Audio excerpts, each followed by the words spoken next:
Alright, it's 11:11 on a Thursday. Let's see. I'm going back to this I put up earlier. Check this out.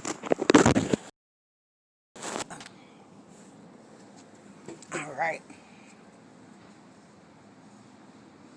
Now, this is astromolecular poisoning, aka the coronavirus.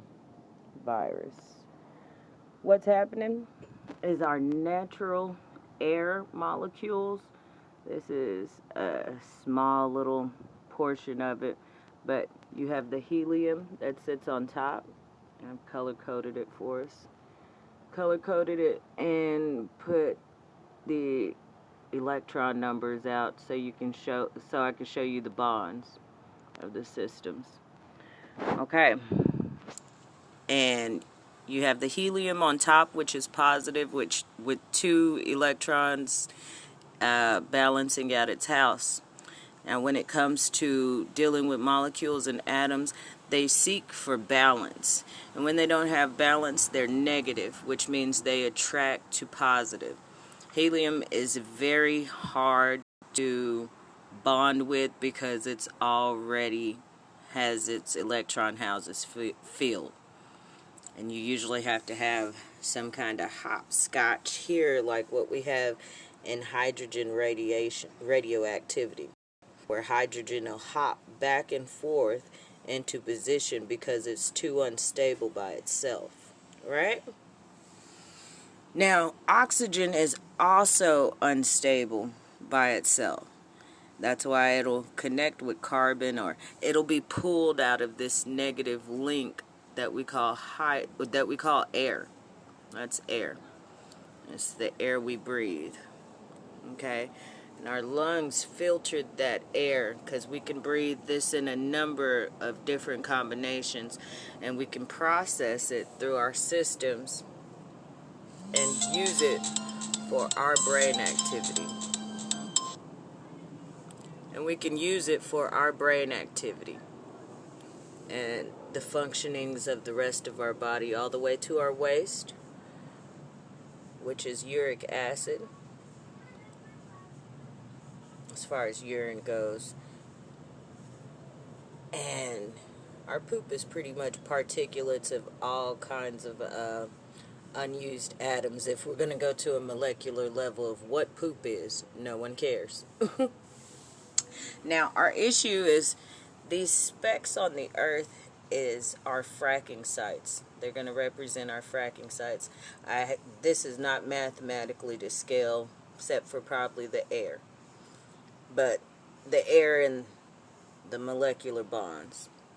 Okay? But those fracking sites are releasing what's known as methane, CH4. And we've been pumping carbon for at least hundreds of years, since our industrial revolution in Great Britain that caused polio. Okay? Every time we mess with these chemicals, what we do is we mess with our DNA. Now, this is not actual brain configuration, but I wrote it to scale our understanding of DNA. Okay? Now, the multifaceted brain that controls everything in your body. Controls your growth, hormones, all of that. Your heart, your lungs, and stuff like that. If we change these chemical compounds that create our DNA, then we have genetic mutations. We also have sickness while we're alive, such as if you get too much hydrogen, or if your body becomes acidic, then it's more likely to produce cancer. Why? Because on a cellular level, the centromeres will stop dying. The cells will stop dying, and then it'll just be on a growth spectrum. Okay? Now, as far as the coronavirus that we have, which is a continuous issue that we've been having, this is our creation to disease. Okay? It creates disease because if you have the wrong atoms present during your chemical processing, then they misprocess. The bonds are not secure or stable. Or with hydrogen and nitrogen running through your system, as you can see, our air is made mostly of that, especially if you take away the oxygen. Right? So, we've taken away the oxygen, which will leave us with just hydrogen and nitrogen, which is also what we urinate, and it's called uric acid. Okay? Now, on top of that, you get a lot of hydrogen running around, then we create what's known as tritium, which is electricity or plasma, or that chemical state of matter that we say we cannot contain. Okay? All right. So, we've got all this uric acid running around with helium, which is very positive. It's it doesn't really care what the hydrogen and nitrogen do. So what they'll usually do is they'll strike at each other, bouncing back and forth. I shouldn't. Yeah, I'll probably add the molecule to that. But it'll be more like methane, except for with nitrogen, it's going to create lightning. So this is how we're getting our dry lightning out in California, simply put. But we also have the methane gas that's floating around because we pumped out a bunch of carbon. So we're going to create methane. That's for certain. Which methane, as we know, that is a great way to cause explosions. Not to mention, we know good and well hydrogen is what we use to process our atom bombs. Okay? So, us having fires, that's very easily understood. We're making fire. We're making uric acid. And I like to process the uric acid through our systems because that's what we will process it as.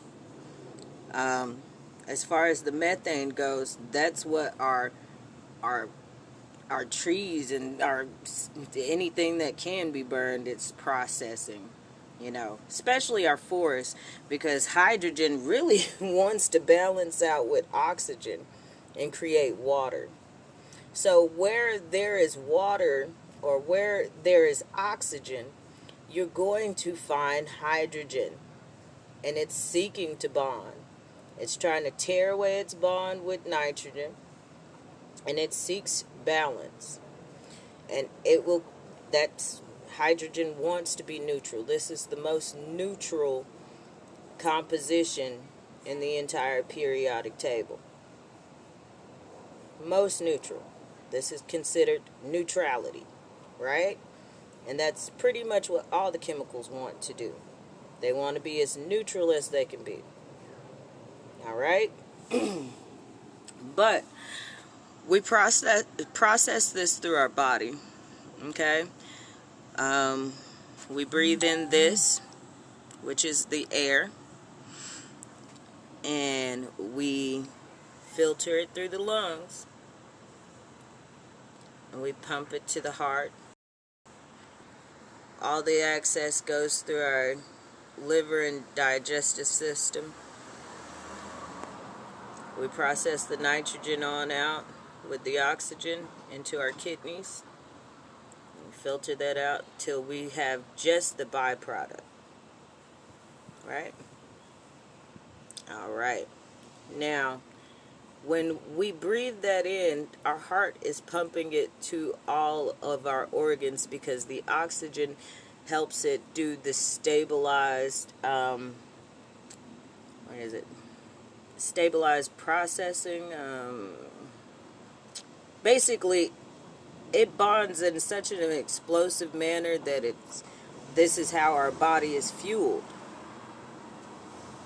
You know, now, our DNA is made to read how to process our oxygen through our systems. Okay? Now, when you replace that with hydrogen, because with NH4, since we're pumping uric acid back through our systems because we're pretty much compressed into a uric acid state,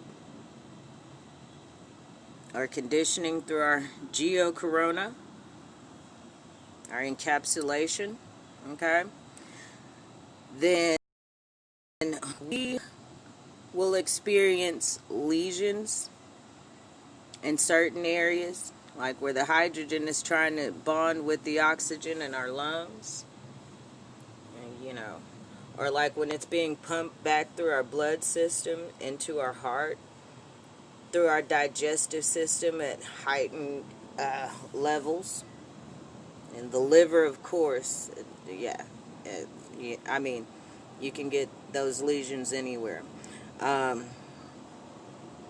far as, you take out the cardiovascular system, then you have strokes, you have the autism.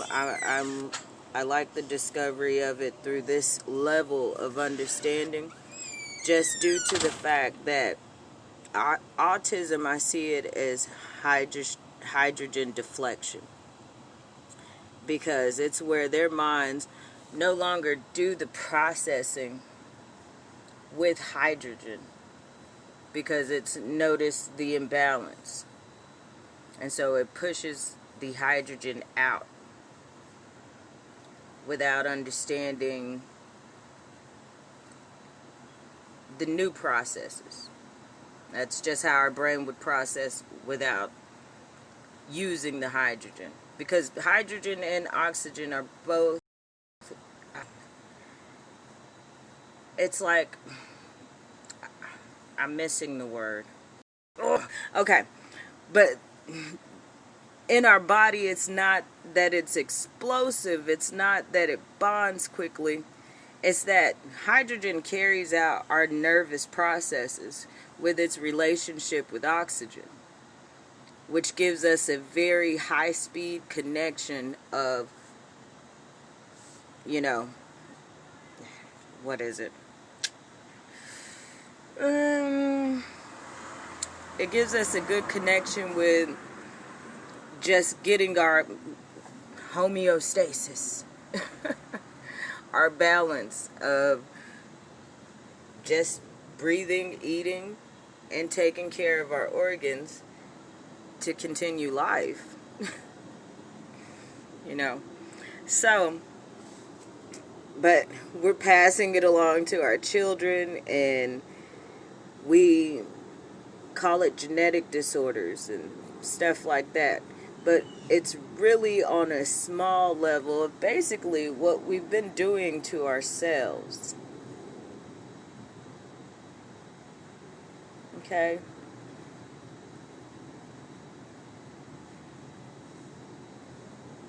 Like, it's pretty much like the earth is chain smoking as a whole. But, like I've said, I do have the solution as far as the earth goes, in processing our daily living. Like, we live on technology. However, we've overextended our technology into misprocessing our own systems, which